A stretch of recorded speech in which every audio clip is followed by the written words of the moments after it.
Hey YouTube, it's been about 2 weeks since we've been back from our trip, and today I wanted to talk about four main things that you want to consider when you go tent camping at an RV park. Now keep in mind, I'm not talking about primitive camping out in the middle of the wilderness. I'm talking about civilized camping at an RV park. So, you have to understand the difference.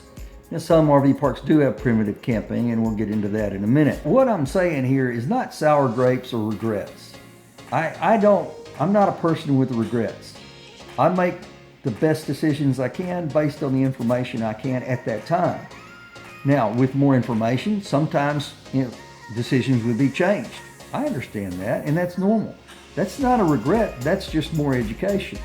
I'm always learning, and I'm always trying to make the best decisions with more information. But it's impossible to get all the information. The internet has made checking out RV sites a lot easier than it used to be. And you can look at current reviews and find out if they're having trouble with their pool or if they're having trouble with their sites of any kind or noise or party hardy crowds or things like that. And you can find out pretty quickly. I look at reviews on TripAdvisor, Google, and if they're a Good Sam's or a KOA, I'll look at those also. I want to know going in what I'm in for. And read not the positive reviews, read the negative reviews, look at the dates on them. Find out if they're like 2 or 3 years old and things have changed, or were they just last week. Read the negative reviews. The positive reviews, they're going to be what you want to read. Read the negative reviews and make sure that it's something that you can take or you can handle. All right? That being said, I've read reviews where people blame the RV park for the weather. RV parks can't control the weather. There's nothing they can do to control the weather. I think that's an unfair blame there. Now, it's also unfair to blame the RV park for you not doing your homework. If you expect small crowds and shade trees and the Himalayas and kumbaya and crickets chirping, and you didn't do your reviews, and then you get mad at the RV park because it doesn't fit that expectation, that's not the RV park's fault. You need to go in this and you need to prepare. RV or tent camping requires a lot of time. It's not casual. It takes a lot of time, preparation, and planning. And part of that is knowing where you're going to put that tent and knowing where you're going to sleep. So don't blame the RV park for your lack of preparation and your lack of flexibility.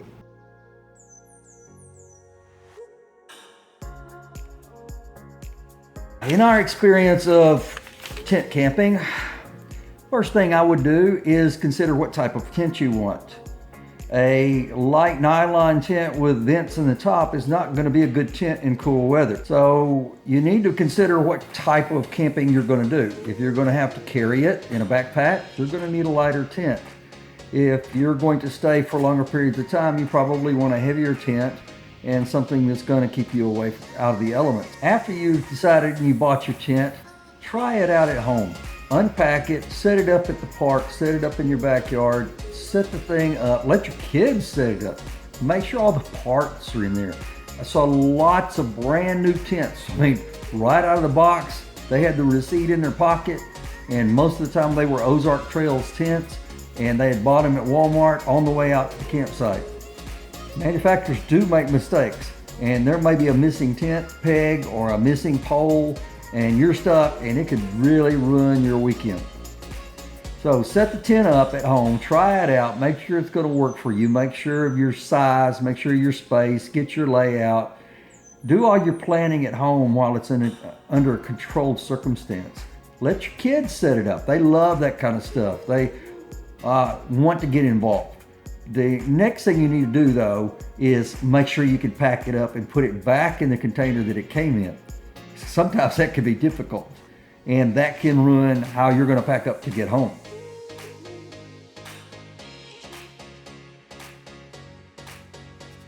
Next would be if you're going to go camping in an RV park on a weekend or a holiday, expect crowds. You may be getting away from home, but you're not getting away from people. You're going to a place where there's going to be lots of people. And some campsites, some RV parks will limit how many tents per site. They might limit it to 1 or 2, or they might limit the number of people to 8 or 6 or something like that. Some RV parks apparently don't care. They'll have 8 tents, 12 tents, whatever they can squeeze in, and then park their trucks and cars on everybody else's space. You need to know about how tightly packed it's going to be before you get there, because it can be a nightmare. Is you need to find out about their restrooms, if they're clean and how many they've got. If they've got more than one, the one that everybody goes to may be clean, but the others may be terrible and stink of urine and have all kinds of vandalism to them. So just because they have good reviews on their restrooms may not include all the restrooms for all the people. If they have laundry, make sure the quality of the laundry. Look for reviews of their laundry if you're going to stay long enough to need laundry. And some parks don't allow strings to be tied to trees for hanging out wet towels and things like that, swimsuits, to dry out. Some parks don't care, but some parks have rules against it. So you need to know that in advance as well. Another thing you need to consider is the culture. And I'm not poking any fingers. We're all different and we all have different customs and cultures. We're from Texas. In Texas, in the South, everybody says hi to everybody. There's no pretension, there's no connotation, there's no hidden meaning, there's no hidden agenda. I just nod at you, say hi, good morning, how's it going? That's a normal interaction in Texas. And it's considered pretty much rude for you not to acknowledge living people, and hey, how's it going? How you doing? It's a normal custom. Okay, this Texas people went out to the East Coast. On the East Coast, people walk by each other all the time. They don't nod, they don't make eye contact, they look away, they don't share pleasantries, they don't ask questions, they don't share information with people they don't know. And so there's like a shell there that you've got to break through.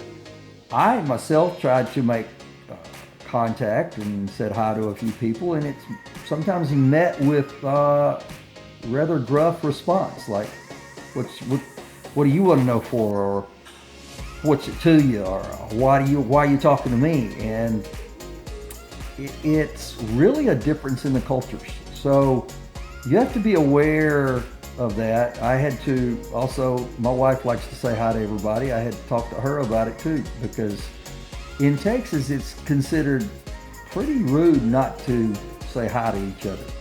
But in other cultures it's just a normal thing. I'm not pointing any fingers, it's just different.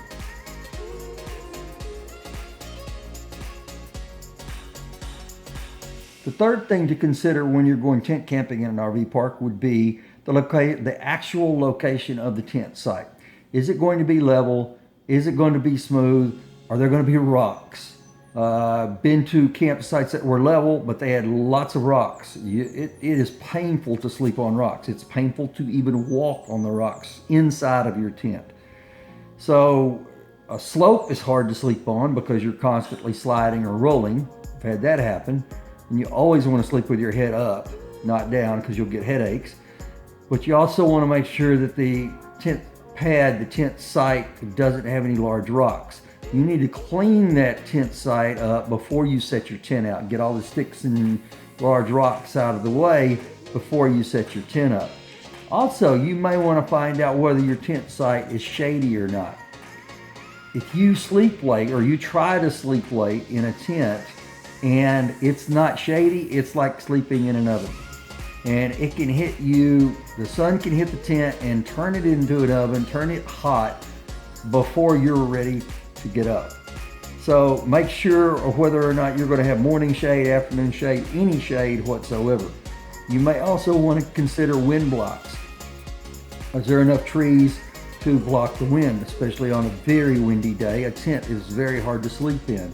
It makes a lot of noise. Flapping noises are very hard to sleep through. Another thing to consider when you're talking about the location of your tent: will you have electricity, water, will you have Wi-Fi or cable TV? Most tent sites are going to have no Wi-Fi and cable TV, or very poor Wi-Fi at all and still no cable TV. Tent sites in RV parks are located in the back of the RV park. They're not located in the front where all the infrastructure is. If you have water and electricity, then consider yourself good. Now, if you want to go primitive camping, some RV parks will have primitive camping. You need to make sure how primitive it is, because some primitive sites are going to be packed in. That means you're going to carry everything some distance to your campsite. You're not going to drive there. Your vehicle's not going to be allowed to drive there.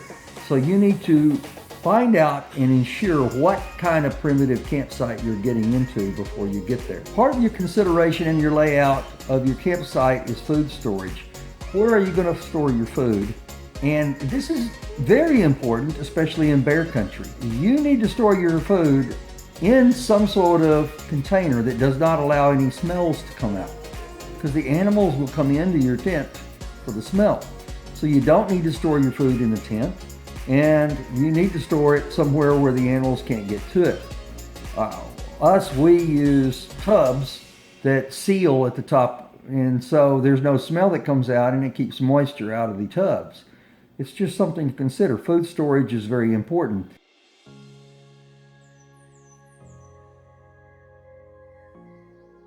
And one of the last things to consider is noise, and that goes to partially to your location of your tent site.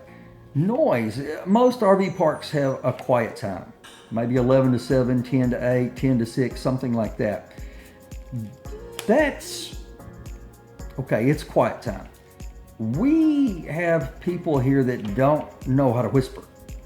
And so they're the same people that talk loudly on their cell phones while they're waiting in line at a restaurant, and they include everybody's conversation, everybody in their phone conversation.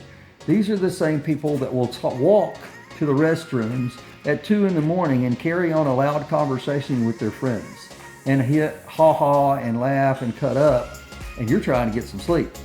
So in a tent, you hear everything. You hear cars rolling, you hear people talking. There are some people that are quiet, but boy, you hear the ones that are not. They are loud. Most of the time, people will turn off their radios and stereos at quiet time, but that doesn't mean that they're going to be totally silent. You're not going to hear a lot of birds chirping and crickets chirping and a lot of sounds of nature. So our last camping excursion, it lasted 6 weeks, 9,000 miles, 23 states. We went from Florida all the way up to Vermont. We saw extremely hot days. We got into some 50-degree weather up in the Poconos, and now we're back in the inferno of Texas. We don't have any large excursions hard planned right now. We'd like to go to Alaska.